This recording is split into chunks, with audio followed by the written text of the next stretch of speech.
We have a 2025 Chevy Tahoe here in the shop, and in this video we're going to show you how to check the radiator fluid level. All right, Steve, we got your 2025 Chevy Tahoe here, 6.2 in it. What's going on under the hood?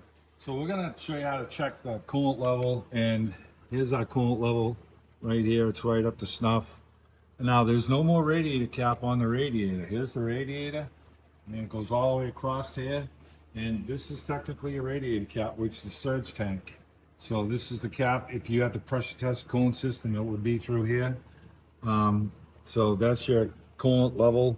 And it should be like a low and a high mark. Yeah, right? It's got an arrow right there. The light's kind of washing it out. Oh, okay. See, that's okay. You see it there? Yeah, you can kind of It's see it. got the arrow right here where the rib is. That's where the level should be.